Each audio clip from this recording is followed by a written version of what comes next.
संपर्क भाषा, संपर्क भाषा क्या होती है? वही, यानी कि जिससे लोग अपना संपर्क करते हैं, अर्थात विचारों का आदान प्रदान करते हैं। अब ये एक तरह से राष्ट्रभाषा का ही रूप है, यानी कि राष्ट्रभाषा में भी वही बात है और संपर्क भाषा में वही बात है कि जिस देश के जो लोग 70% जो लोग हैं, जिस देश के जिस भाषा को क्या करते हैं, अपने आचार विचार में अपनाते हैं, अर्थात अपने विचारों को दूसरे के सामने प्रकट करते हैं, दूसरे के विचारों को ग्रहण करते हैं, जिस भाषा के अंतर्गत वो क्या कहलाती है? संपर्क भाषा कहलाती है। तो इस प्रकार से संपर्क भाषा और राष्ट्रभाषा दोनों एक ही हैं, लेकिन दोनों को अलग अलग समझाया गया है कि संपर्क भाषा ये होती है और राष्ट्रभाषा ये होती है। तो इसलिए प्यारे बच्चों, कंफ्यूजन होने की कोई आवश्यकता नहीं है कि संपर्क भाषा ही राष्ट्रभाषा होती है। तो इसलिए हमने इसमें थोड़ा सा मैंने इसको यूं बताया है अलग से, ताकि हर कोई बच्चा ये न कहे कि संपर्क भाषा सर आपने बताई नहीं, आपने तो राष्ट्रभाषा के बारे में ही बताया था।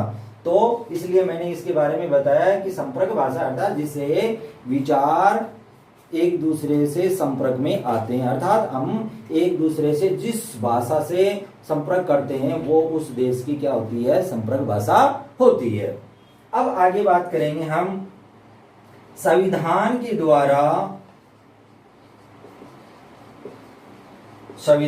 द्वारा स्वीकार भाषाएं।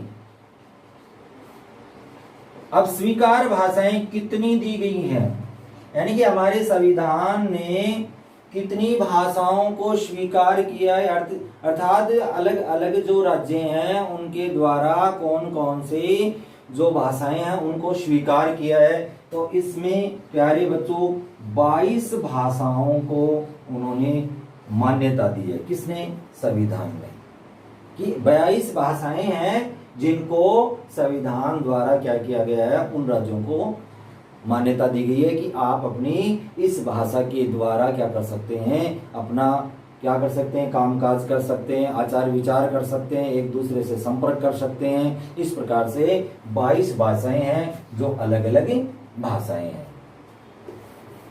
अब बात करेंगे हम लिपि की, कि लिपि क्या होती है। तो देखिए प्यारे बच्चों, लिपि कोई भी भाषा है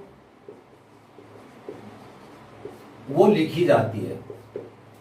अब लिखने के लिए हमें कुछ न कुछ उसके लिए क्या चाहिए? प्रतीक चिन्ह चाहिए, अर्थात ऐसे कुछ ही चिन्ह चाहिए जिसके द्वारा हम क्या करें, उस लैंग्वेज को लिख सकें। जैसे अंग्रेजी लिखनी है तो हमें क्या करना पड़ेगा? ABCD अल्फाबेट सीखना पड़ेगा। अब ये क्या है? ये उसके प्रतीक चिन्ह है।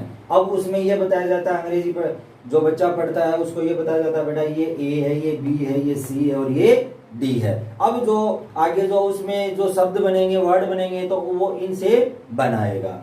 अब वैसे ही अलग अलग जो भाषाएं हैं उनकी अलग अलग लिपियां हैं, अलग अलग लिपियां। अब जैसे हिंदी है उसकी देवनागरी लिपि है, अंग्रेजी है उसकी रोमन लिपि है,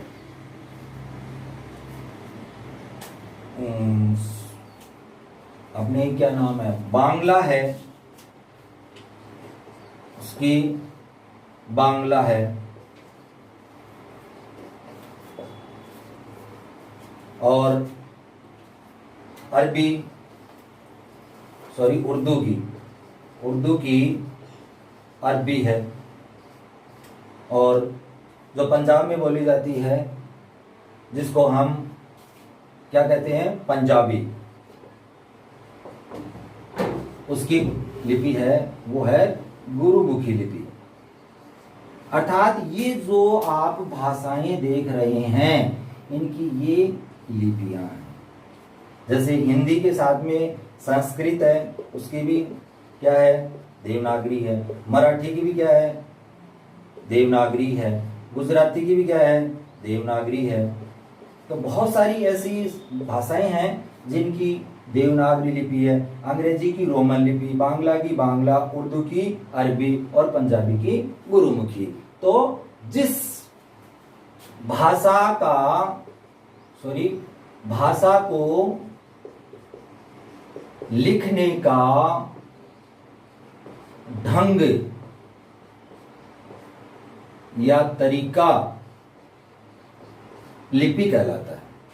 यानी कि किसी भी भाषा को आप किस प्रकार से लिखते हैं, उसके अंदर उसके प्रतीक चिन्ह यूज करते हैं, उसका प्रयोग करते हैं, तो वो सब क्या किस में लिखे जाते हैं, वो किसी न किसी लिपि में लिखे जाते हैं। तो अर्थात लिपि क्या है कि किसी भी भाषा को लिखने का एक ढंग होता है, एक तरीका होता है, और उससे ही हम क्या करते हैं, उस भाषा के शब्द बनते हैं, बाद में शब्दों से वाक्य बनते हैं, और वाक्यों से बाद में क्या करते हैं, हम किसी लेख का या किसी पैराग्राफ की रचना करते हैं।